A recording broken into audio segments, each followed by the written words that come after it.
Well, ladies, thank you so much for being here. Again, I know your schedules are very busy. We appreciate you making time and being flexible on the, like women do, like we've been saying, you just never know. You got to roll with the punches, right? So perfect. Well, I'm going to start. I'll go for you from left to right and introduce everyone, and then we'll launch right in. Kim Jamieson Crafton is the Director for Marketing and Air Service Development at the Columbia Airport. Emily Farr is the Director of South Carolina Department of Labor Licensing and Regulation. Mary Beth Sims Branham is an architect and principal and vice president at LS3P and a member of the Design Development and Review Commission. And Tina Stevens is a South Carolina Will board member, founder, CEO of Secondary Solutions, and on the Small Business Regulatory Review Committee. So these ladies are all serving or working with boards in one capacity or another, and we're really interested in getting your insight. So we can kind of just tag team it. We'll rotate around, and feel free to chime in. I think everyone's mic should be working. If you want to just give them a little tap, and I think we got everybody all set up. We also talked about, why make time for this with everything else that we have on our plates? And Kim, maybe you want to start. Why, in terms of you working with boards, why is it important for people to serve? Why is it important for women to serve? And why is it important to have diverse representation on boards and commissions? Sure. Yeah. First, thank you so much for having me. I appreciate it. And I'm glad to be with all of you today. I think it's really important, just exactly what Kelly was saying, having a seat at the table and having that diverse perspective is really important. I have been able to serve on a number of boards throughout this entire region, and it is really important, not only racially diverse, gender, but different ages as well. You bring different perspectives, and you're only going to open up the possibilities for whatever that goal or objective or mission of that organization is, to more opportunities and more people. If you're able to have that group of people that's making decisions be diverse. And so that's a big thing for me. That's a big decision about even me joining any boards. If I'm ever asked, I really want to always know about the makeup of the board, and also too, I've been in situations where I've been asked to be a part of boards, and everyone is from the same career path, and they're from the same background. And it's like, me and all lawyers. Okay. I don't know that that's going to be as, accomplishing of a goal that, we're all coming from, they're all coming from the same background, and I have a very different one, and it might not move the needle like I think it should be. So diversity is such an important thing. Yeah, and I think that's a really good point. Diversity means a lot of different things. I mean, it means gender, it means race, it means perspectives, it means careers. All of those things are important. I mean, obviously, the community is made up of people who are not all lawyers, and that we should be representing, the board should be representing the people in the community that they're lawyers serving. Are awesome. If you're a lawyer, I didn't mean it like that. We're not trying to pick on lawyers. Although they are easy to pick on. So. I'm a lawyer. So. Well, and so maybe you can tell us a little bit about your perspective on that, why serve? Why? And obviously, labor licensing and regulation is, making this a safe place for people to live and work. And so tell us a little bit about why diversity is important in that respect. Sure. There we go. Now it's working. Thank you for picking up on our tagline too. That is the agency's mission. I must have heard it and I didn't realize. That's great. Good advertising, that's good, right? But it's to make South Carolina a safe place to work and live is what we're about. So I am a lawyer, but haven't been for the past 6 years, being over at the Department of Labor Licensing and Regulation. And my role on this panel, as I understand, I'm not speaking as a board member, but instead what it's like to work with boards, because at LLR, we do license just about every profession in the state that requires some sort of credential, other than lawyers and like insurance agents and EMTs. Everybody else is licensed through our agency, and that licensing happens through a board. It is not the agency itself that's the regulatory agency as it pertains to occupations and professions. It is the boards themselves. So, when you're talking about the role, why serve on a board and what role boards have as it relates to the agency, they are the ones that make the laws that you have to abide by. If you're a licensed profession in this room, in South Carolina, how your scope of practice or what you're required to do, et cetera. It's certainly set by statute by the General Assembly, but 9 times out of 10, those statutes come with the board shall promulgate regulations, to put that statute into effect. And those regulations are passed by the board. So they have a profound effect on the professions and occupations in our state. Can you give us maybe a few like specific examples of a decision that the board that would make that would affect a profession? And my husband's a professional land surveyor. And so I know he deals with LLR, there are certain requirements. And so I guess maybe how it protects the public and how it affects the people in those professions. Yeah, gosh, that's a loaded question because there would be so many. I mean, I'm thinking about the medical board, for instance. They have so many subcommittees that are tasked with working with the pharmacy board or DHEC or, figuring out what kind of immunizations can be provided in certain settings. I mean, prescriptive authority. There's so many different boards that make decisions and policy decisions on what can be done just from a medical perspective. Another example, one that gets picked on maybe a little unfairly, it's cosmetology. The statutes for the Cosmetology Practice Act, in their defense, just say that, a cosmetology school has to have certain standards. I can't think of the exact wording, but basically the statute says that the schools have to have certain standards, and those standards are set by the board. So the board by regulation determines what has to be in those cosmetology schools. So those regulations of what might be required come from that. How many hours you have of CEs that you have to do in order to renew your license. That's probably one of the more common ones. If they're not set out in statute, the statute gives the board authority to decide those continuing education hours. Those are just a few examples, but gosh, there are so many every time they meet. Yeah, and that's really wide ranging, right? I mean, from cosmetology to medical, I mean, and all equally important. I mean, think about the damage that you can do if you don't know how to properly, use hair bleach or whatever the case may be, Well, Mary Beth, you are, I think the work that you're doing on design development and review is something that we see, right in front of us. Tell us a little bit about the kinds of things that y'all talk about and make decisions on. Sure, absolutely. So first of all, the architects are under the LLR. So it is a wonderful agency because it does protect the public, and we have guidelines that we need to maintain. It also helps with ethics. There are a lot of ethics rules that I think really help make sure folks can abide by those. So just to give some props to LLR, I think it's a really great agency to have in place to regulate public safety, which is what architects do. So as far as the DDRC is concerned, it is a wonderful opportunity to have an impact on the community.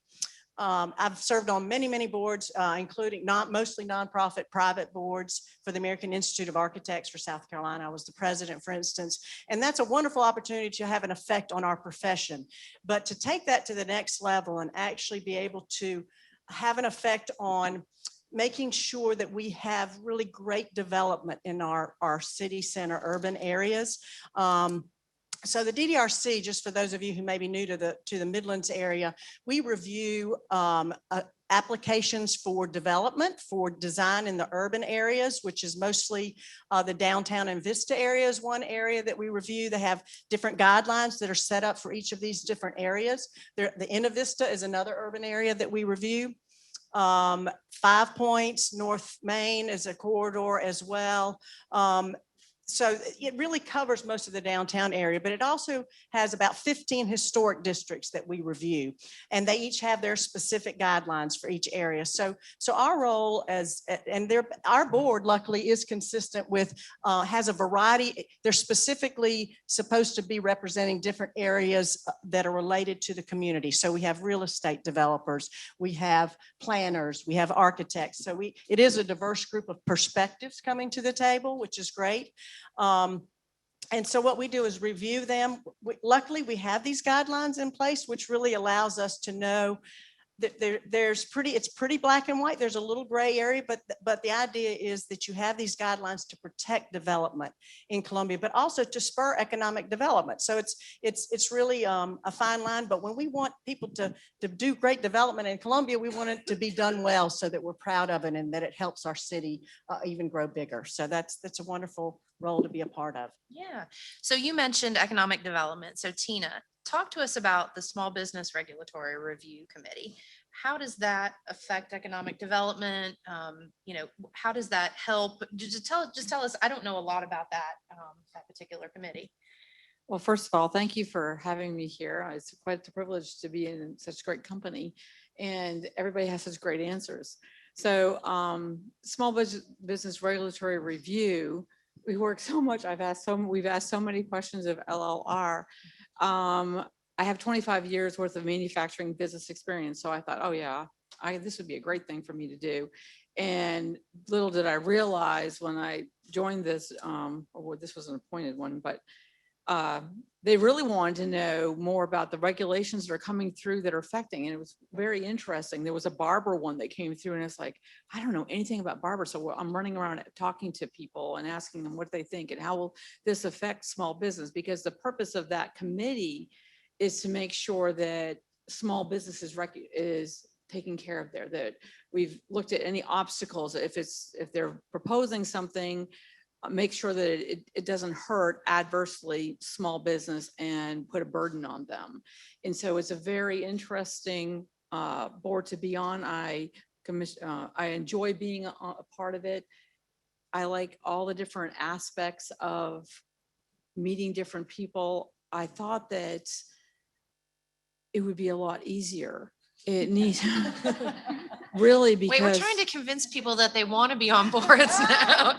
well, I don't mean it that way, but I thought that it's the diversity is so important there, because when there's only 13 of us, and I think about those 13 people having the ability to think for cross industries and understand how the decision you're making, yes or no, to move it forward or back it up or get more information, can really affect a small business. So it's really, I take it very seriously, and I'm very honored to be able to do it.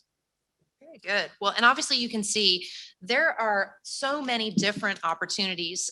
If you just look at the diversity of the boards that you all interact with, from, architectural review to all of the different professions to small businesses. So it really points out that there's something out there for everyone, depending on what your interests are, your personal experiences, that there are opportunities there. So how, from your experience with working with boards and on boards, how do you feel it fits into sort of that whole process of government? I mean, we've talked a little bit about the appointed office and how that interacts with elective office. And you touched, Emily, a little bit on, there are certain mandates from the legislature, but then the boards are sort of filling in the gaps where they say, this is something we're going to leave up to individuals with more expertise than they may have at the legislative level. So Kim, you also work with, I would love for you to jump in and talk a little bit about the airport and how it sort of fits in that whole process of governance. Sure. I can talk about two different things. I will say I actually was appointed by the City of Columbia to serve on Historic Columbia's board. I served in that position as a city appointee for about 5 years. I recently got married and moved out of the city limits. So that was like one of the first things we had to kind of fill that gap there. But I'm still serving on that board. I'm the president of the Board of Trustees for Historic Columbia currently. And one of the things that we do, and that's a big priority for Historic Columbia, especially for the governing board, is really not only working with our executive director from a strategic planning perspective for not only currently, but into the future, but also to financial stability. And I think that's one of the big things for boards at certain levels, are really helping to support that organization's financial structure and best practices and guidance on best next steps. One of the things for Historic Columbia specifically is that we as a board have basically divided Richland County, the city, up from those councils and really pursue working with our elected officials. And so that's one thing, if you are ever interested in going on to board service, that might be a part of that specific board's roles and responsibilities. And so one of the things that I really am tasked with and really enjoy is government relations for Historic Columbia specifically. So even just this Thursday, I'm supposed to speak at the county council meeting about funding and just ways that we can continue educational programming, different events, different things that we can further the mission of Historic Columbia. So that's on my personal side. I'd say that I moonlight for Historic Columbia because it is a commitment, to your point, when you are working on boards and commissions, especially at a level of just more than just a committee member, which is very important as well. But when you go over to the board, there are responsibilities that that organization is looking to you to support. On the other side, my day job at the airport, we have a 12-member commission that are all appointed positions. And so in that role, I am an employee. I'm a staff member that is a liaison to the board. I'm on the executive staff of the airport, so we have pretty high level of contact with our commission. But as far as the airport itself, those commissioners work really hard and close with their the person that elected them or their elected bodies to ensure that if there's any needs financially, any support, showing up to press events, being a support and advocate for the airport, then that is the channel in which that message is sent up to specific elected officials or legislators. We, of course, have some contact as well, but we really do depend on our commissioners to support us in that avenue as well. Just making sure that the different objectives, goals, and different really big projects we have going on are being heard at a state level is really, really important. And our commissioners are really big advocates in that regard. Great. I would love to dig in a little bit. I mean, we've talked about kind of responsibilities on a very general level, like, design, development, and review. But in terms of some of the actual tasks that you take on as a board member, I mean, you mentioned doing research when there was a question from like a barber. Mary Beth and Tina, I would love to hear more about, specifically what do you do as a board member? What are the, kind of things that you do in meetings? And then what do you do outside of meetings to prepare yourself to be able to go to meetings and make decisions and make votes on things? Thank you. Okay.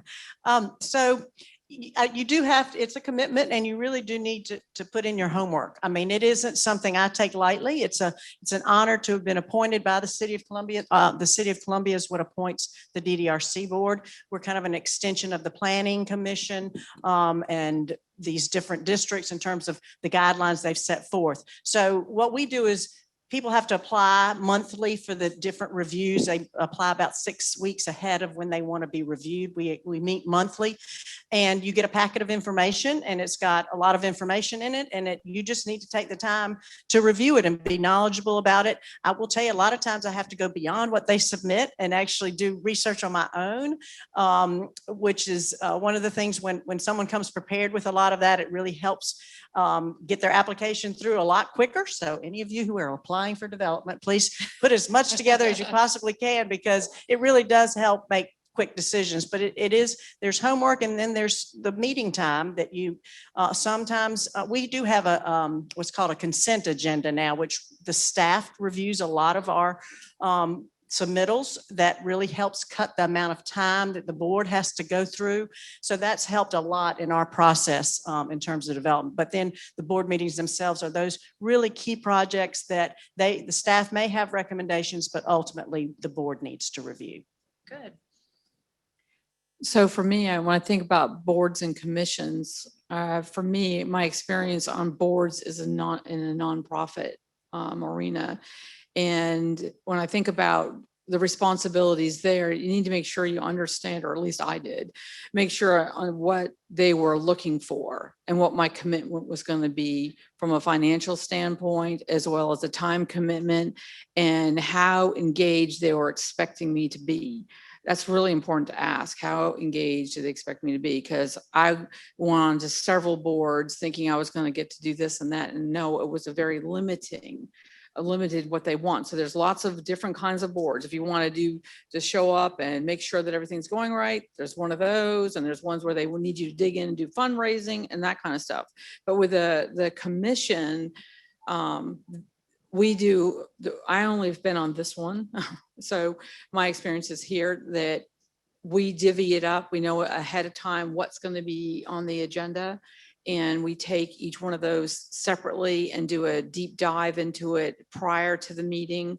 So when we get together, we can discuss what we review of what there was and any issues that we saw with that. And I will say it can be challenging to speak up and say if you have a disagreement. If you saw something in there, especially with this, to stay in to say, I'm sorry, I feel like I do that a lot. I want to make sure I understand that this isn't going to affect and how the dun down the road. So I just think it's really important to understand what you are going to be getting out of it and what you're going to be putting into it and standing up for you and being able to have a voice and not be afraid to use it. So we've talked a lot about how the community benefits from boards. And I think that as women, we a lot of times put our own benefit sort of in the back seat, but there's nothing wrong with getting a benefit out of serving. And so what can each of you say about maybe something that has helped with your career? Or, I mean, how have you personally benefited? We certainly, I mean, it's great to serve, it's great to help the community. But, at the same time, we have to be looking at advancing ourselves, advancing our careers, or advancing where we want to be in leadership. So maybe if you can talk about something, even if it's just, something small that you feel like I met this person, or, something that came from some point of service that you've made. I would love to answer this. I want to jump in front of you guys because I think you're going to say it. To me, networking, I am amazed at the people I have met, and it's so important to network because you're going to need to utilize those relationships. I hate to be that blunt about it, but really, once you get to know people, like people, trust people, because I think the bridge to getting on some of these commissions is knowing people. That being able to say, because if they're going to appoint you as an appointed position and they don't know you, it's a very difficult ask. So for me, I had to figure that out. It took me 6 months to keep on the rabbit trail of, okay, well, what's happened now? What's happened now? What do I need to do next? What do I need to do next? And my big aha takeaway was, it's networking. It's who do I know in my network that's going to vouch for me and push me forward. Men have that. I don't find that women have that network. And so I encourage everybody to get a network. So my commission is a little different in that we are not supposed to talk to each other because we're voting on particular issues. And so frankly, I joined the board a year ago, right in the middle of kind of towards the end of COVID. So the first meeting was all virtual. So unfortunately, this particular board, though I've served on many where the networking is so key, this particular one, we're not encouraged to speak to each other because you have to just present your information or your opinion at that meeting. But for me, joining this from a personal standpoint is that, I've kind of towards the end of my career in terms of different things that it'll afford me, but it afforded me a challenge. And I think, even later in our careers, we're still looking for something that gives you a challenge. And I'd never served on a public board before. And it's really been a learning experience. We have to actually do, some online training and things like that. So all of that has really been just refreshing and doing something really different but using, my skill set for that. But it's really just been a completely different departure from what I typically do. And it's been really refreshing and enjoyable. Yeah, I think all these points, the serving on a board is a networking opportunity. It can be a challenge. And just from the licensing board perspective, think of the influence that you can have on the very profession you practice. That can have a profound effect on yourself. So there's certainly a benefit from doing that if you're willing to serve, or if you were serving as a public member. I think it's just the opportunity to give back too. I know that sounds maybe a little cliche, but it's just an opportunity to challenge yourself in a way that you're giving back to the community that you live in.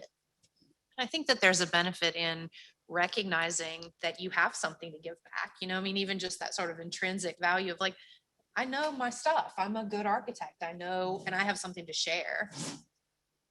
I agree with all of the responses so far. I would say professionally, I served on Public Relations Society of America's National Board for about 6 years. And it was at the height of my media relations, public relations career. And it was a huge benefit to be able to be on this board that was about 12 of my peers from across the nation. And our sole focus was to interact with domestic and international media. And so I was able to build these relationships with these writers, not only from a professional perspective, but then personally, the board members were just amazing. Some are still some of my closest friends. But I was able to take that back to Discover South Carolina and be like, look at this laundry list of people who I've been able to connect with and meet, and then we're going to bring them here and showcase this destination. So professionally, it was awesome. Personally, too, it really is, to all of your points, it really provides an opportunity to grow, to stretch and exercise some of those muscles that you're like, I really want to learn how to do XYZ a little bit better. That is definitely an opportunity there. And then also, just real quick, for Historic Columbia, I've been involved with them for so long. And I feel like from the time I started to today, I've been able to just really learn more about the African-American experience in Columbia. I'm from the upstate in Greenville, and it has just really opened my eyes personally to just so much rich history, so much rich, profound defining moments that African Americans had in this region. And so I get to be up close and personal with that almost every day. And it's really, really heartwarming and beneficial. Thank you so much. And that was a sort of a good little preview of our scavenger hunt that we're going to have at our Leading Ladies Night Out tonight. There's a little tidbit that fits in with that. So perfect. Well, I wanted to give a chance for anyone to ask any questions that they had before we let our panelists go. Does anyone have any questions about their specific service, or just about boards and commissions, we are going to get obviously more into sort of the application process and all of those things that you did allude to. Perfect. Well, thank you so much. This has been so insightful. We really appreciate the information that you've shared, and we certainly appreciate the work that you're doing, both in your jobs and for those of you that are serving, for taking the time to do that. Thanks so much.